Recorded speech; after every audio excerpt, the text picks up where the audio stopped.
Bayangkan, sebuah negara yang selama 80 tahun dikenal sebagai bangsa pasifis, tiba-tiba berubah menjadi macan Asia yang siap menerkam. Di Tokyo, Perdana Menteri Sanae Takaichi baru saja mengambil keputusan yang membuat bursa saham berguncang, membubarkan parlemen di tengah ancaman perang yang nyata. Banyak yang bertanya, apakah ini soal politik domestik, ataukah ada dokumen rahasia di meja CIA yang memaksa Jepang untuk segera bersiap perang? Hari ini, kita akan membongkar benang merah antara ambisi Taiwan, sengketa tanah jarang di Greenland, hingga mengapa Jepang merasa perlu membersihkan diri sebelum badai besar dari Beijing datang menghantam. Kita mulai dari sosok Sanae Takaichi. Dia bukan Perdana Menteri biasa. Di Beijing, namanya adalah persona non grata. Mengapa? Karena dia melakukan apa yang tidak berani dilakukan pemimpin Jepang sejak Perang Dunia II, menyebut Taiwan sebagai sebuah negara. Tapi ini bukan sekedar salah ucap. Data menunjukkan Jepang sedang memindahkan rudal ke pulau-pulau terluarnya. Takaichi secara rutin mendatangi kuil Yasukuni, sebuah tindakan yang bagi Cina adalah pernyataan perang secara simbolis. Namun, ada data yang lebih gelap.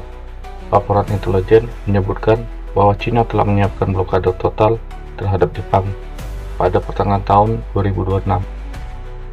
Takaichi tahu waktu dia tidak banyak. Pembubaran parlemen ini adalah cara dia meminta mandat rakyat. Apakah kalian siap berperang bersamaku? Mari kita tarik lebih jauh. Mengapa ada keterkaitan dengan Greenland dan Venezuela? Disinilah peran Amerika Serikat masuk. Washington sedang mengunci sumber daya global. Greenland bukan lagi soal es, tapi soal rare earth, logam tanah jarang, untuk chip militer. Di sisi lain, ketegangan di Venezuela menciptakan distraksi global. Analisis rahasia menunjukkan bahwa jika AS teralihkan ke Amerika Latin, China akan menggunakan celah itu untuk mencaplok Taiwan dalam hitungan jam. Jepang sebagai sekutu terdekat AS mendapatkan instruksi diam namun mematikan. CIA diduga telah berbagi data satelit mengenai pergerakan kapal selam Cina di Selat Miyako. Takaichi tidak bisa bergerak jika parlemennya masih diisi oleh politisi yang pro perdagangan dengan Cina. Dia butuh parlemen yang bersih dan setia pada garis militer. Namun, apakah ini semua murni soal patriotisme? Jangan naif. Di balik layar, partai LDP sedang dihantam skandal slush fund dana gelap. Takaichi menggunakan narasi ancaman Cina untuk membubarkan parlemen agar rakyat lupa pada uang haram yang mengalir di kantong para politisi. Ini adalah taktik klasik dengan menciptakan musuh bersama, yaitu Cina. Rakyat Jepang dipaksa bersatu di bawah kepemimpinan Takaichi.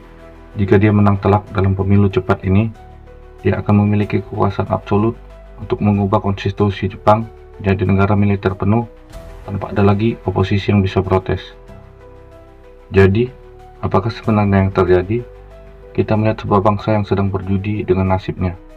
Jepang tidak hanya sedang melakukan pemilu, mereka sedang menyiapkan bunker antara tekanan ekonomi dari Beijing, dukungan militer rahasia dari Washington, dan ambisi pribadi Takaichi untuk mengembalikan kejayaan militer Jepang. Dunia sedang menahan napas. Langkah ini bisa menjadi langkah catur paling cerdas untuk mengamankan Asia Pasifik, atau justru menjadi pemicu yang menarik pelatuk Perang Dunia Ketiga. Sekarang, tanyakan pada diri Anda, jika Jepang benar-benar mengubah konstitusinya dan mulai memproduksi missile rudal jarak jauh atas restu Amerika, apakah China akan diam saja? Apakah kita sedang melihat awal dari sebuah pertahanan yang heroik, atau justru awal dari sebuah provokasi yang tak bisa ditarik kembali?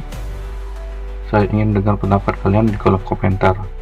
Menurut kalian, apakah PM Takaichi sedang menyelamatkan Jepang, atau justru sedang menjerumuskan dunia ke dalam lubang perang?